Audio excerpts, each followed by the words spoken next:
So how do I do that? So the question is, what are partial W over partial U and partial W over partial V in terms of, so let's see, what do we need to know in order to understand that? Well, probably we should know how W depends on X and Y. If we don't know that, then we're probably toast. Okay, so partial W, partial X, partial W, partial Y should be required. What else should we know? Well, it would probably help to know how X and Y depend on U and V. If we don't know that, then we don't really know how to do it either. So we need also, well, U sub X, sorry, the other way around, X sub U, X sub V, Y sub U, Y sub V. So we have a lot of partials in there. Well, so let's see how we can do that. So let's start by writing dW. So we know that dW is partial F, well, I don't know why I have two names, W and F. I mean, W and F are really the same thing here, but let's say F sub X dx plus F sub Y dy.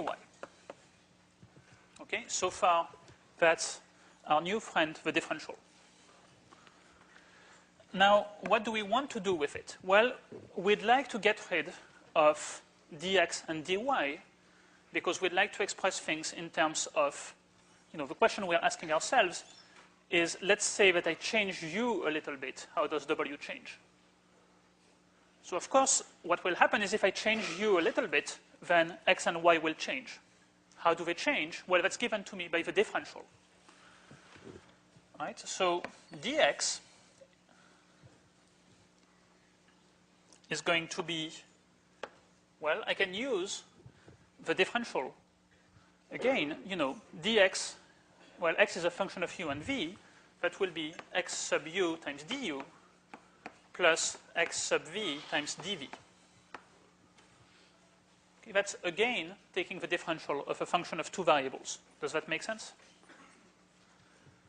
And then we have the other guy, f sub y, times what is dy? Well, similarly, dy is y sub u du plus y sub v dv.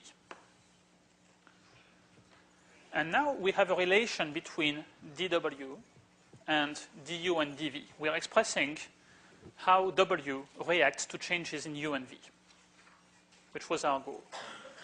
Now, let's actually collect terms so that we see it a bit better.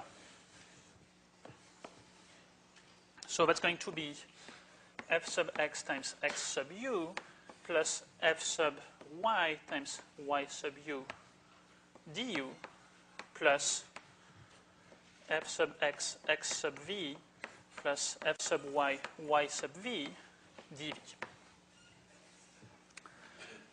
And so now we have dw equals something du plus something dv. Well, that coefficient here has to be partial f, partial u. What else could it be? Right? That's the rate of change of w with respect to u if I forget what happens when I change v. That's the definition of a partial. Similarly, this one has to be partial f over partial v. That's because it's the rate of change with respect to v if I keep u constant so that these guys are completely ignored. Okay, so now you see how the total differential accounts for somehow all the partial derivatives that come as coefficients of the individual variables in these expressions. Okay, so let me maybe rewrite these formulas in a more visible way and then re-explain them to you.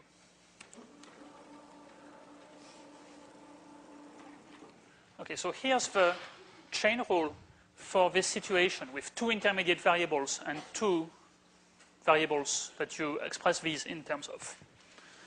So in our setting, we get partial f over partial u equals partial f over partial x over partial u plus partial f over partial y times partial y over partial u. And the other one, same thing with v instead of u.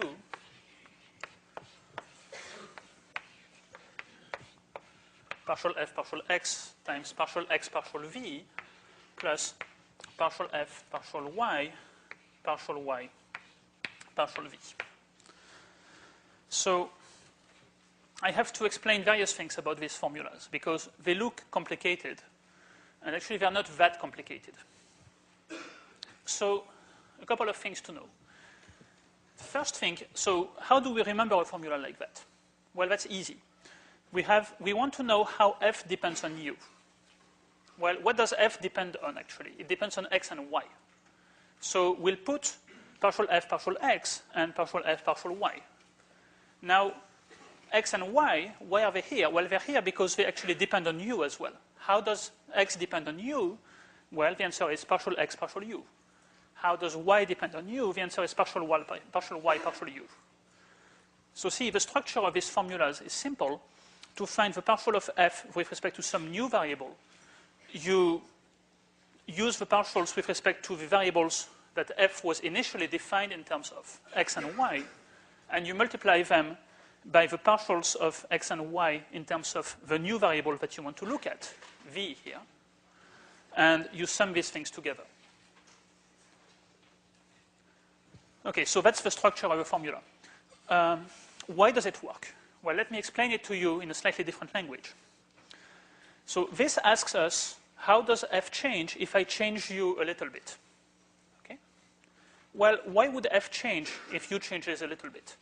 Well, it would change because f actually depends on x and x and y depend on u. If I change u, how quickly does x change? Well, the answer is partial x partial u. And now, if I change x at this rate, how does that cause f to change? Well, the answer is partial f partial x times this guy. Well, at the same time, y is also changing. How fast is y changing if I change u? Well, at a rate of partial y partial u. But now, if I change y, how does f change? Well, the rate of change is partial f partial y. So the product is the effect of how u changes changing y and therefore changing f. Now, what happens in real life if I change u a little bit?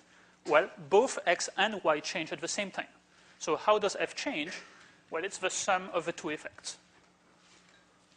Okay, does that make sense? Good.